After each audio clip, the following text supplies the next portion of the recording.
슬픔에 품으소서.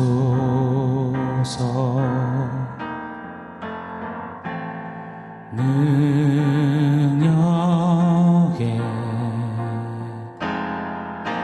발로 덮으소서.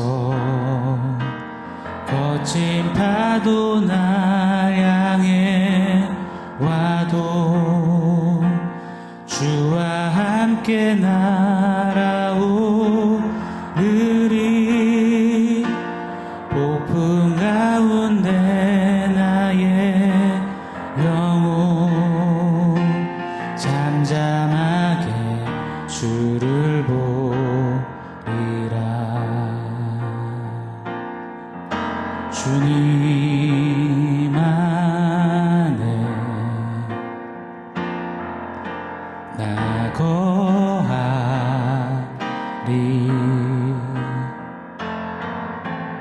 주 능력 나 잠잠히 믿네. 거친 파도 날 향해 와도 주와 함께 날아오르리.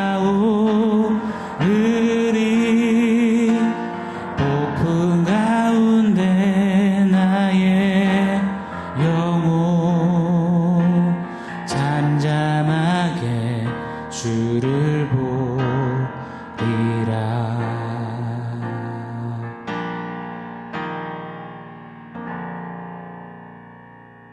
샬롬. 오늘 우리에게 주신 하나님 말씀은 요한복음 6장 16절에서 18절입니다. 우리 한 목소리로 같이 읽겠습니다.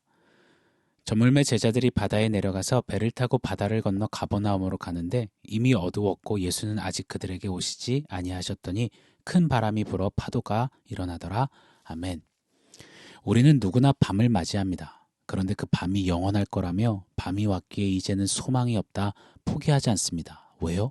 모두가 압니다. 밤은 유유히 지나가며 곧 새벽동이 트고 아침이 밝아 올 것을 말입니다. 또 시린 겨울을 지내며 춥고 힘겹기도 합니다.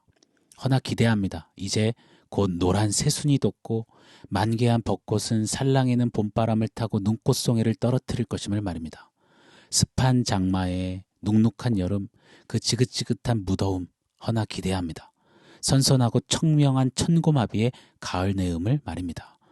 이처럼 우리네 인생길에는 당연지사 사계절이 있고 낮과 밤이 있습니다. 그 누구도 부인하지도 부정하지도 않습니다. 그렇게 그 시간과 계절을 자연스레 살아냅니다. 그런데 말입니다. 유독 신앙에 있어서만큼은 유난히 다른 목소리를 내곤 합니다. 예수 믿었는데 왜 밤이 왔냐며, 예수 믿는데 웬 겨울이냐며, 예수 믿고 신앙생활 하는데 웬 장마에 여름이냐는 식의 생각과 사고, 나아가 원망, 불평, 의심이 꽤나 많습니다. 예수 믿고 주로 꿈꾸고 바라고 기대하는 것들이 무엇일까요? 제가 종종 언급드립니다. 단탄대로, 만수무강, 만사형통, 무병장수, 인생역전, 소원성취, 문제해결, 신분상승. 너무 대놓고 이런 것들을 이야기하면 속물 같아 보일까봐 꽁꽁 속내를 숨기려곤 하지만 그런 기대와 꿈들과 부푼 소망이 너무도 선명히 우리 내리와 우리 내면, 가슴, 영혼 깊숙이 자리하고 있지 않습니까? 그래서 교회에서는 예수 믿고 뭘 했더니 이렇게 저렇게 했더니 복을 주셨다며, 소위 성공했고 잘된 사람들, 잘나가고 유명한 사람들, 기적을 경험한 사람들, 신비한 병고침을 받은 사람들, 책 많이 쓴 사람들만 간증하는 거 아니겠습니까? 거기에 환호하고 나도 예수 믿었으니 저렇게 복받을 날이 오겠지요. 그렇게 기대하고 고대하며 신앙생활 할 때가 많은 우리들인 것 같습니다. 물론입니다. 예수 믿으면 그렇게 예수 믿어 걷는 길에 우리 주님이 채우십니다. 주님의 영광을 위해 복을 주십니다. 간증하게 하십니다. 눌러 흘러 넘치는 육신의 즐거움, 기쁨, 만족도 경험케 하실 때가 많습니다. 그런데 말입니다. 그거는 아주 소소한 일부분임을 잊지 않기를 바랍니다. 작은 파편 조각 같은 것임을 말입니다. 왜요? 예수 믿어서 예수의 사람이 되는 것은 하늘의 사람이 된다는 것입니다. 하늘의 사람이 된 순간부터는 우리는 땅의 것으로 해석되는 사람이 아닌 겁니다.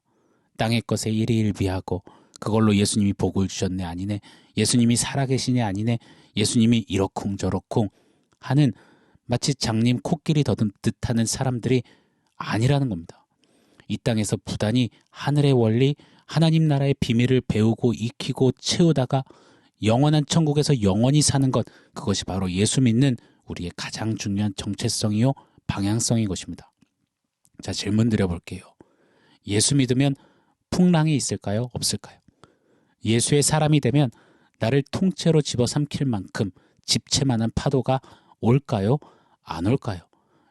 여러분의 대답은 무엇입니까? 지난 오병이어 표적에 이어서 오늘은 5번째 표적입니다. 바다 위를 물 위를 걸으신 예수님의 표적입니다. 며칠간 살펴보겠습니다. 자, 16절 17절 한번 읽어드리겠습니다. 저물매 제자들이 바다에 내려가서 배를 타고 바다를 건너 가버나움으로 가는데 이미 어두웠고 예수는 아직 그들에게 오시지 아니하셨더니 아멘. 오병이어 기적 이후에 많은 무리들이 예수께 몰려들었습니다. 예수님은 홀로 산으로 가시면서 제자들을 다시 반대편으로 이 배를 태워 보내셨습니다. 요한복음은 심플하게 기록하고 있지만 병행 본문인 마가복음에 보면 예수님이 제자들을 재촉하셨다고 합니다. 마가복음 6장 45절입니다. 예수께서 즉시 제자들을 재촉하사 무리를 보내는 동안에 배 타고 앞서 건너편 벳세다로 가게 하시고, 예수님이 당신의 제자들을 직접 재촉하셔서 배에 태우신 겁니다. 그리고 바다를 건너게 하셨어요. 자, 그럼 그 여정은 어찌 되어야 하겠습니까? 제자들이 탄 배는 어떠해야 할까요? 예수 믿었고 예수님의 제자가 되었고 그것도 예수님이 떠나게 하셔서 그저 순종해 가는 항해이면 평안해야겠죠. 잔잔하고 고요한 그 물결 위에서 고단한 몸 좀 쉴 수 있고 물 위에 떠있는 달빛을 보면서 생각과 우수에 잠기기도 하고 주전부리 먹으면서 뭐 이렇게 달려가는 그런 충전의 시간이 되어야 하지 않겠습니까? 한숨 편히 자기도 하고요. 그런데요, 오늘 18절입니다. 큰 바람이 불어 파도가 일어나더라. 마가복음 6장에 의하면 제자들은 날이 어둑해지는 초저녁에 배에 올라서 대략 밤 4경, 우리식으로 하자면 새벽 3시까지 힘들게 노를 저었다고 합니다. 왜요? 큰 바람이 불었기 때문입니다. 다시 말해 큰 풍랑과 사투를 벌인 겁니다. 오늘 본문이 말하는 이 큰 바람에는 아네무 메갈루라는 원어가 사용됐습니다. 영어로는 gale이라는 뜻이에요. 이 gale은 초속 15에서 30m 사이의 강풍을 일컫는 단어입니다. 그리고 기상학적으로 초속 20m 이상의 바람을 우리는 태풍이라고 합니다.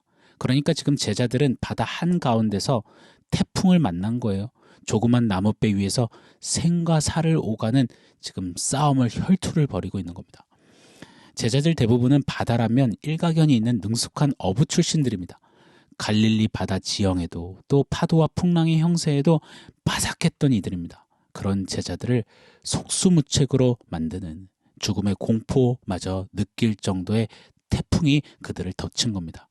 손 쓸 수가 없는 거예요. 여러분 너무하지 않습니까? 좀 전까지 잔잔했던 바다에 그것도 예수님께 순종해서 가는 건데 당장 죽을 것 같은 태풍이라뇨. 이런 식으로 하면 누가 예수 믿겠습니까? 누가 예수님께 순종하겠습니까? 이런 식으로 하면 장사 되겠습니까? 가령 오늘 제가 설교를 하면서 자, 이제 설교 말씀에 순종하십시오.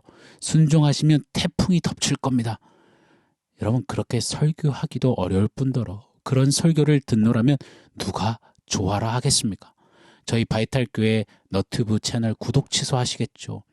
신앙생활 참 아리까리합니다. 주님 속은 정말 아리송합니다. 알다가도 모르겠습니다. 믿음생활 정말 어렵습니다. 이런 게 우리의 결론이 될 수밖에 없는 것일까요? 자, 다시 한번요. 병행 본문인 마가복음 6장 47절로 48절 상반절을 보겠습니다. 제가 읽어드릴게요. 저물매 배는 바다 가운데 있고 예수께서는 홀로 묻혀 계시다가 바람이 거스름으로 제자들이 힘겹게 노젓는 것을 보시고. 사랑하는 여러분, 잊지 않기를 원합니다. 예수님께 순종하며 나아가는 믿음 항해길에는 당연지사 태풍이 있음을 말입니다. 예수 믿는 우리 성도의 항해길에도 또 예수 믿지 않는 세상의 인생길에도 태풍은 반드시 있습니다. 여름만 되면 한두 차례 꼭 태풍을 맞이하게 되듯이 말입니다. 그런데 분명한 차이가 있다는 거예요. 이걸 꼭 기억했으면 좋겠습니다.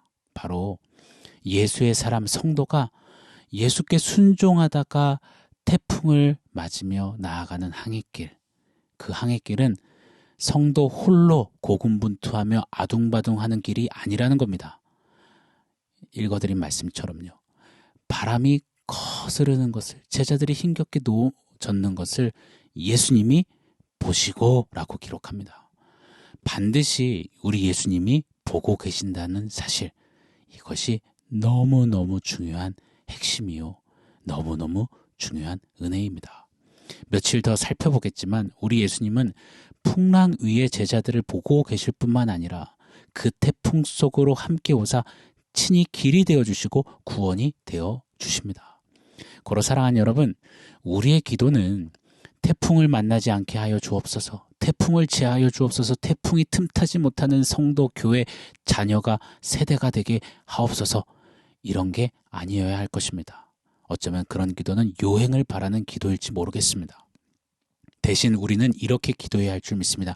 하나님, 태풍을 만나도 그 태풍에 중내산해하지 않게 하옵소서. 그 태풍도 크지만 태풍보다 더 크신 예수님을 보게 하옵소서. 내가 만나는 태풍을 누구보다 정확히 보고 계시고 또 태풍 속에 있는 나를 보고 계시고 나를 누구보다 잘 아시는, 그리고 나를 이끄시고 내게 길과 구원이 되시는 예수님만 보게 하여 주옵소서.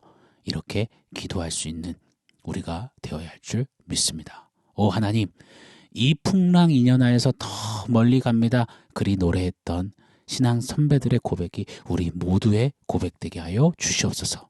동남풍아 불어라, 서북풍아 불어라, 가시밭에 백합화 예수 향기 날린다. 강풍 불수록 나는 더욱 예수님을 느낀다. 예수 향내 느낀다. 예수님 때문에 나는 좋다. 할렐루야 아멘 이로소이다. 이리 노래했던 믿은 선배들처럼 오 하나님, 태풍 속에서도 주와 함께 살아내게 하여 주시옵소서. 아멘. 자, 오늘 말씀 종합해서 원포인트 세워보겠습니다. 오늘 원포인트는 파도타기입니다. 철학가 세네카는 인생은 항해다라고 했더라고요. 철학가의 말을 인용하는 거 별로 좋아하진 않지만 정말 맞는 표현인 것 같습니다.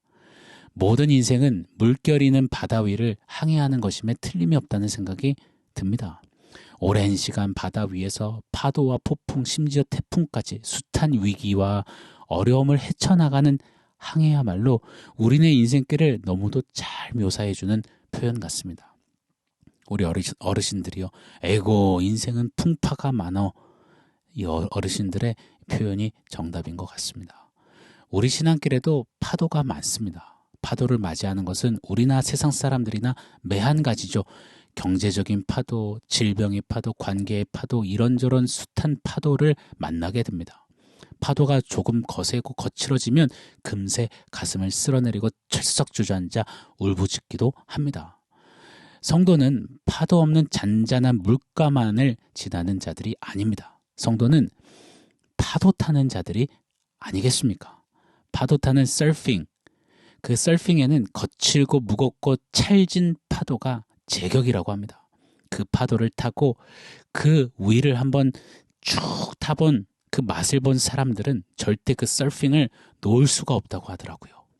성도는, 교회는, 저와 여러분은 이 숱한 파도, 그것이 거칠고 무겁고 무섭더라도 그 파도를 타는 파도 타기 하는 자들 아니겠습니까? 그 모습을 지켜보시고 계시는 우리 예수님, 우리도 바라보며 말입니다. 언제고 우리를 위해 뛰어들 준비가 완료되신 그 예수님 온전히 의지하며 말입니다. 여러분, 혹 지금 우리네 삶 속에 또 태풍이라고요? 예수 믿는데 왜 내게 그러세요? 태풍이, 풍랑이 웬 말입니까? 아니요. 이렇게 외쳐보기를 원합니다. It's surfing time. 파도 탈 시간이다. 파도 타자. 거친 파도 날 향해 와도 주와 함께 날아오르리. 파도 타기 하리. 이렇게 외치며 예수님 때문에 태풍 태풍도 풍랑도 거뜬한 우리 모두가 되기를, 또 파도 타기 잘하는 오늘 한 날이 되기를 예수 이름으로 축원합니다. 아멘. 사랑하는 성도 여러분, 오늘 말씀과 원포인트 기억하면서 우리 함께 기도하겠습니다. 하나님, 예수 믿고 순종하며 나아가는 길에 풍랑을 맞아도 태풍이 몰아친다 해도 바라보시며 길이 되시고 구원이 되시는 예수로 말미암아 파도 타기 잘하며 넉넉히 항해하는, 승리하는 나의 삶 되게 하여 주십시오. 우리 결단하며 기도하겠습니다.